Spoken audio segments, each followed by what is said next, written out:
The city you consider as home is never so attractive as when you return to it after long and difficult times in other parts of the world. My name is Dr. John Watson. I had served and been wounded in the more remote regions of Afghanistan and had been discharged from the army with specific instructions to rest. The sight of London again was already working its soothing tonic. As I rode through the familiar streets, I never suspected that a chance introduction would lead me into the most amazing adventure of my entire life. Watson, old man! Hello, how have you been? It's good to see you. Not as well as you, obviously. You look great, old man. Heard you were wounded. Well, it could have been much worse. Sit down. Care for a drink? No one. Good. Well, what are your plans now? Oh, nothing really at the moment. I'm looking for lodgings. Trying to solve the old problem of comfortable quarters at a reasonable price. That's odd. The second man today that's used that expression. Really? Who's the other? Well, you wouldn't know him. He's doing some work in the chemical laboratory at the hospital. Might be interesting. Yes, well, I wouldn't mind sharing a flat with somebody if he was all right. Well, Anything wrong? Oh, no. He's rather strange. Well, what's wrong with him? Oh, nothing wrong with Holmes. That's his name, Sherlock Holmes. Well, when I saw him this morning, he was doing some research with a corpse. Oh, what was he doing? He was beating it with a stick. I beg your pardon? Did you ring, sir? 2 sherries, please. Very good, sir. What did you say this Sherlock Holmes fellow was doing? He was beating a corpse with a stick. Oh? What in heaven's name do you want to do that for? He wanted to find out if it was possible to inflict a bruise on a body after death. Why? You know? Did you ask him? That's another strange thing about this Holmes. Somehow, one never thinks to question him.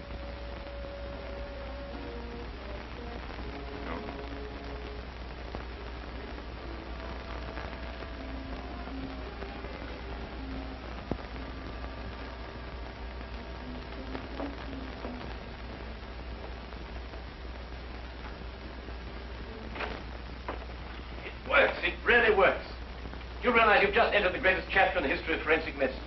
You're Dr. Watson. Yes, I am. What works? Foolproof test for hemoglobin. You realize what this means, of course.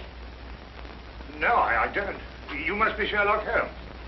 It will create a revolution in criminal investigation. Yes, I'm Holmes. How did you know I was Watson?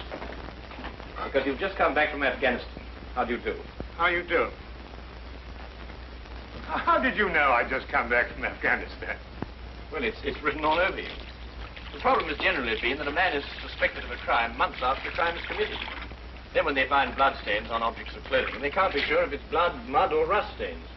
But this solves the whole thing, of course. Oh, of course. Of course.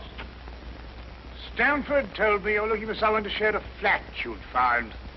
You know, if this test had been in existence a year ago, it would have meant that von Bishop of Frankfurt would most certainly have been hung. And that goes for Mason of Bradford, Muller, and O'Fay, naturally. Naturally. Who are these people? Did you know, I'm delighted to meet you, Watson. I think you'll like the flat. It's in Baker Street, by the way. Oh, we could pop around this afternoon and have a look at it if you care. Yes. Oh, yes, rather. I'd like that. Good. Did you mind if I play the violin? No, go right ahead. No, I don't mean now. I mean when we're sharing the flat. Oh, no, of course not. I like a bit of good music. Oh, good. I'm not very good. Oh. Tell me, Holmes. Yes. How did you know I just got back from Afghanistan? Well, it's obvious. Now, that's what you said before. It isn't a bit obvious. You're a doctor, that much we know. But with the air of a military man, therefore an army doctor. You've acquired a sunburn. I know it's not your natural color because your wrists are white. Your eyes tell me that you've recently been ill. I'd say some sort of tropical fever. You use your left arm stiffly as though you'd sustained a wound. Now the problem becomes, where would an army doctor have contracted a fever, sustained a wound? The answer, my dear Watson, is in the present campaign in Afghanistan, naturally. Naturally. Of course, it's obvious. Naturally. Weeks examined the rooms at 221B Baker Street that afternoon and promptly moved in on the following day. I had, at this point, known Sherlock Holmes for only 24 hours. But the man's fantastic powers of perception, coupled with the almost unpredictable personality I'd ever encountered, kept me in a state of constant surprise when I wasn't being shocked. It was unbelievable, the things he knew and the things he didn't know. Oh, really, my dear Holmes, you mean to tell me you didn't know that the Earth moved round the sun? Really? But every school child knows that. Well, now I know it, too. I shall promptly proceed to forget it. But why? Yes. Why? Why should I remember it? Well, because it's a natural phenomenon. Well, is it important? Does it affect us? If you told me the Earth went round the moon, would it make any possible difference to our way of life? Well, to put it that way, no. Then it's useless information, and I shall do my best to forget it.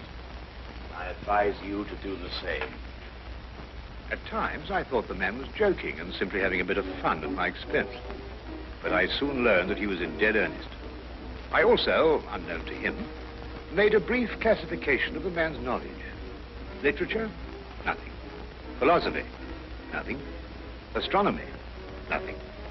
Politics? Disinterested. Botany? He knew everything there was to know about poisons and absolutely nothing about practical gardening. Chemistry? Profound. Sensational literature? Without question, Sherlock Holmes knew the details of every horror perpetrated in the last 100 years.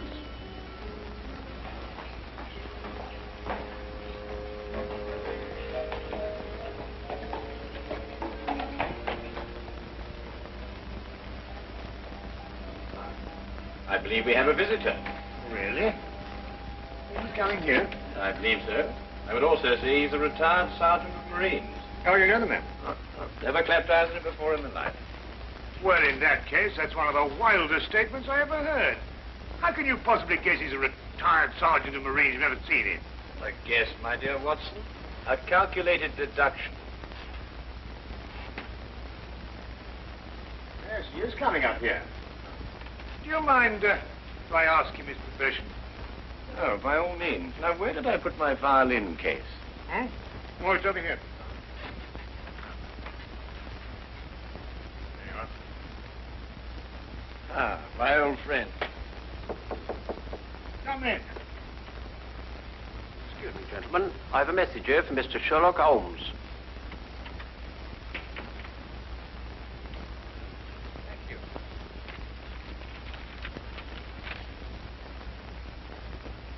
Excuse me. Sir? Do you mind telling me your occupation?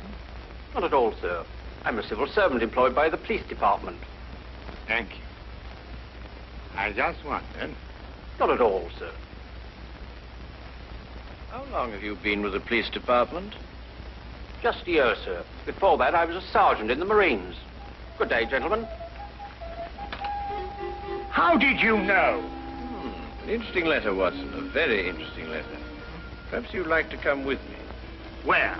To catch a murderer, of course. Of course.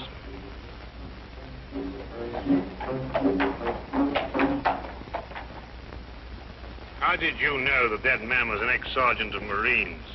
Who? A messenger from the police. Oh, yes, the retired sergeant of Marine. That's what I said. Well, there's nothing mysterious about such observations, my dear Watson, but unfortunately, when explained, they lose their romantic order of mystery. My decision was based on observation and logical deduction. The man had a large anchor tattooed on the back of his hand. This was visible from our window.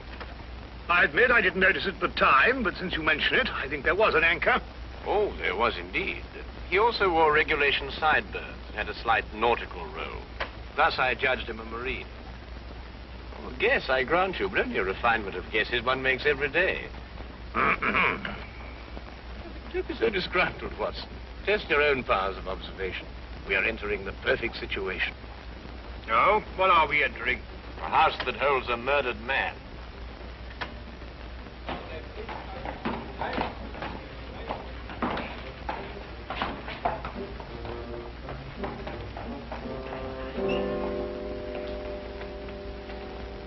Is Inspector Lestrade inside? Yes, sir. May I have your name, please? Yes, Sherlock Holmes. This is Dr. Watson. Oh, that's quite all right, sir. Inspector Lestrade gave instructions to admit you. Oh, good. Oh, by the way, has the body been removed? No, sir, but the medical examiner's just gone. Oh, thank you. Let's hope they haven't moved things about too much. The police forces of the world seem to have an organized science of messing things about. Oh, I wouldn't say that, Holmes. Now then, move along there, everybody. Move along. There's nothing to see today. I don't know. I swear I don't know. I tried to help you. Don't you believe me? I had to do what I could. It was instinctive. It was instinctive for a woman like you to commit murder. That's not true. You know it's not true. I know you hate me, but you can't believe I'd do a thing like this. Yes, I can, and I do. Please. She's a murderess. You know it as well as I. She murdered your brother. It's a lie. Yes, it's a lie. The entire story's a lie. The relationship you had with my son was a lie. My son's been murdered. This girl's a murderess. Why she did it, what her motive was, I don't know. They were engaged without my blessing. I can only be grateful that she gains nothing by her crime. Your duty now is to convict her. Just a moment, please.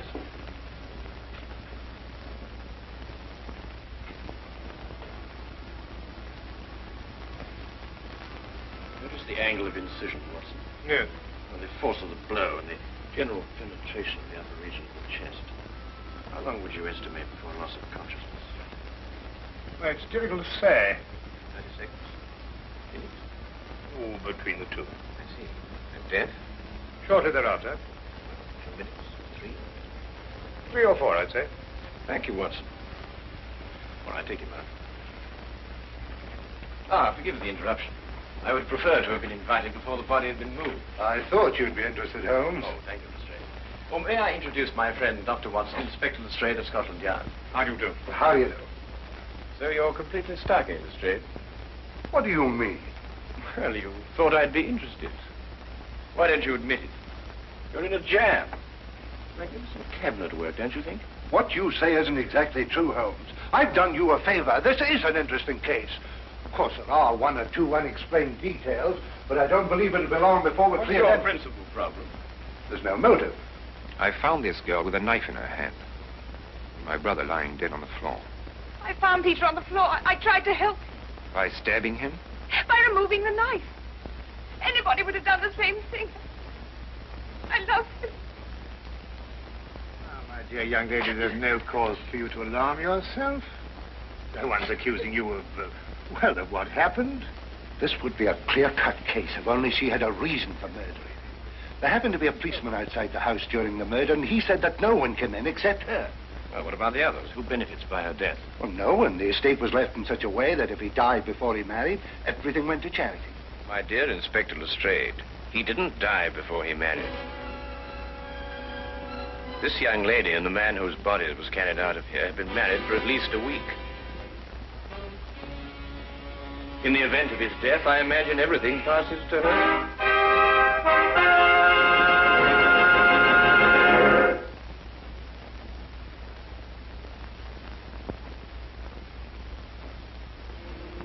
And now we return to the case of the Cunningham heritage.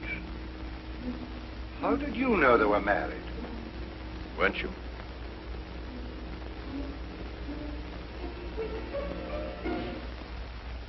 Yes, a week ago.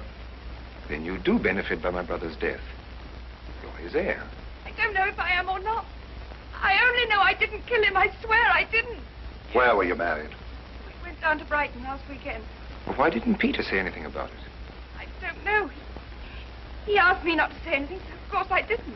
I'm afraid, young lady, I'll have to ask you to accompany me to headquarters. I understand.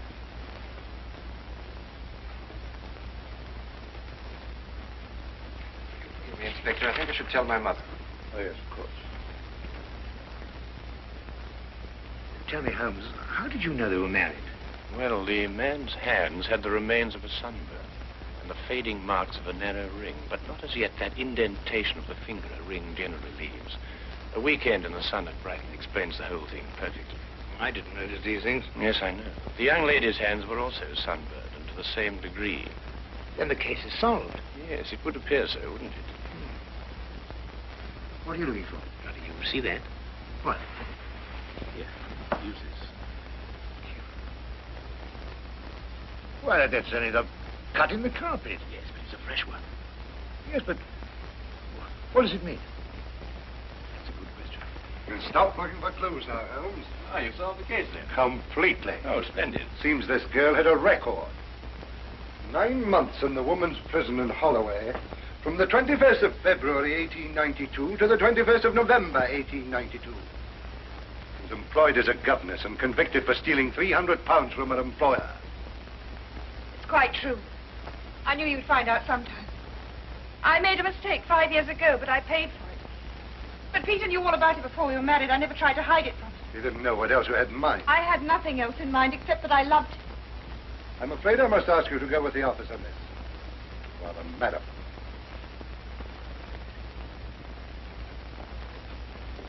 Well, that's how I like my cases. Fast and simple. Oh, indeed. You must tell me some more about it. Well, there's nothing to tell, really.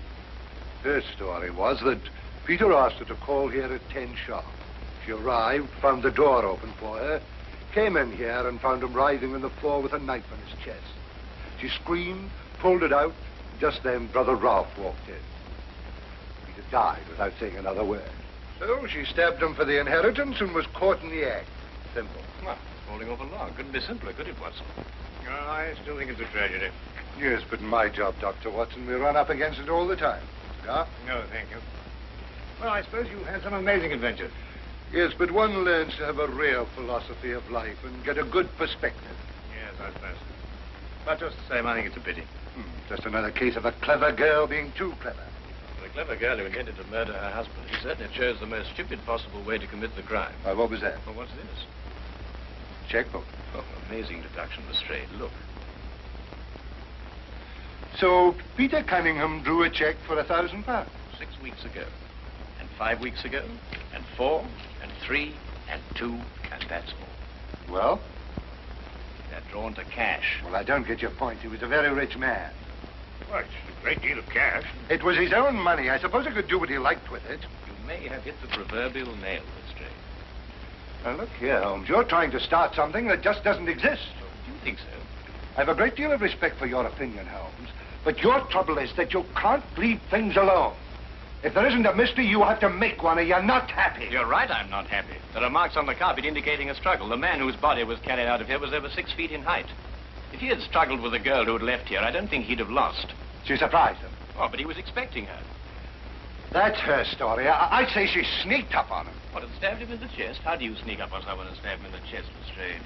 Now, look here, Holmes. You're trying to start something, and I just won't stand for it. That girl's a jailbird, and she's guilty, and she's going to hang. And that's the end of the case. I see Inspector Lestrade is up to his usual mental gymnastics, trying to hammer square pegs into round holes.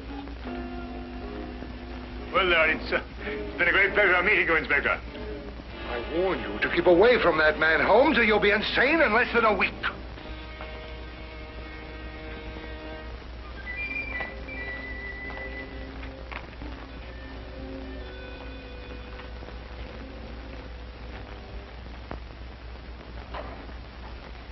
What time is it?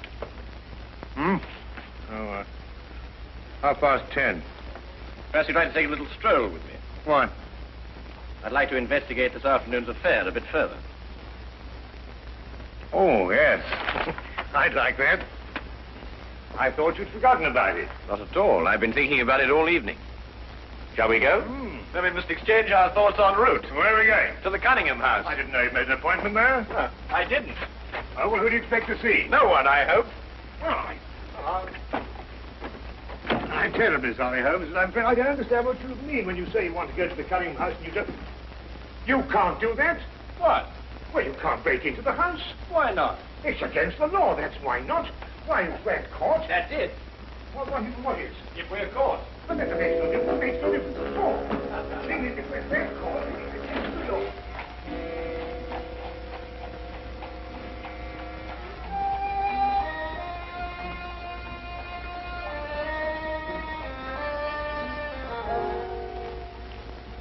quickly now.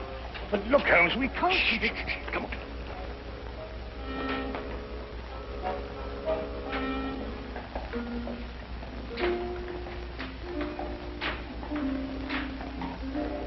Good evening, Inspector. Good evening, Sergeant. Everything all right? Yes, sir.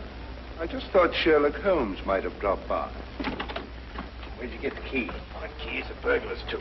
A burglar's too? Shh. Street clear? Yeah.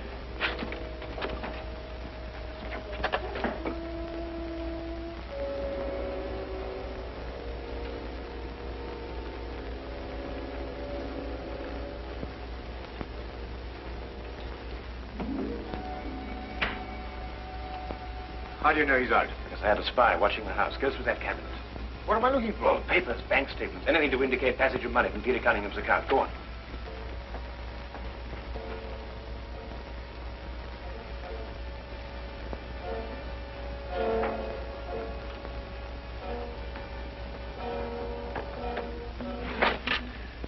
It's absolutely ridiculous. Looking for something and you don't know what in order to catch somebody and you don't know who. Quite ridiculous. Nothing over my side. Keep looking. Who do you think's got it? Whatever it is we're looking for. Why did Peter Cunningham try to hide the fact of his marriage? A week or a month would remain a difference as far as his mother was concerned. She would never have consented to his new bride anyway.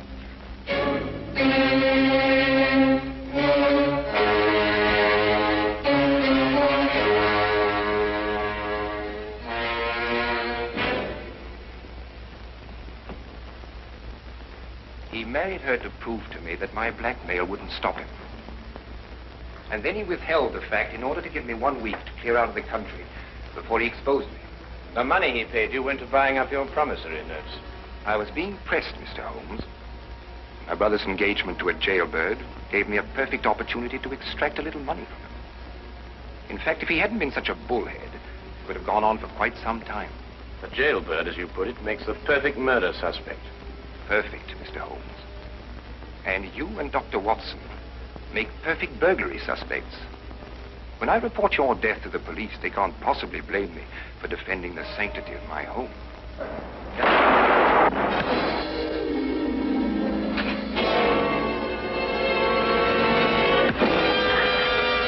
Well done, Watson. Oh, I could have done a bit better, only it was my bad shoulder. Quite all right, Watson. Think no more about it. So that's our murderer. Yes, the only possible one, of course. Only a man could have struck that blow. Peter died, as you say, within 3 or 4 minutes. And there was a bobby outside the whole time. Yes. Crystal clear. No, completely obvious. Well, what do we do now? What's going on here? Who fired that shot? We will sit with the good inspector, and with the aid of our evidence, a bit of logic, and a few simple diagrams, we will endeavor to convince him that night follows day and that 1 and 1 inevitably makes 2.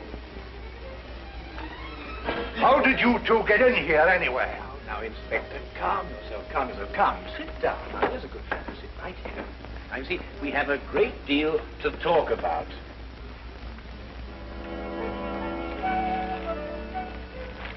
Also present with Inspector Lestrade was Dr. John Watson and a personal friend of the inspector's, Mr. Sherlock Holmes. This is ridiculous. It's fantastic.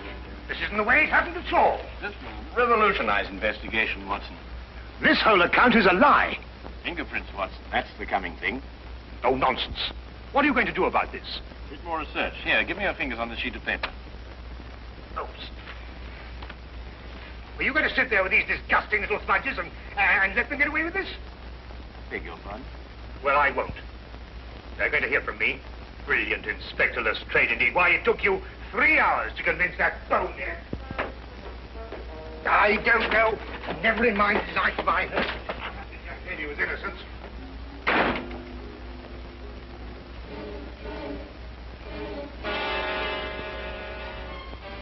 Oh. I wonder if he got more than a shoulder wound in Afghanistan.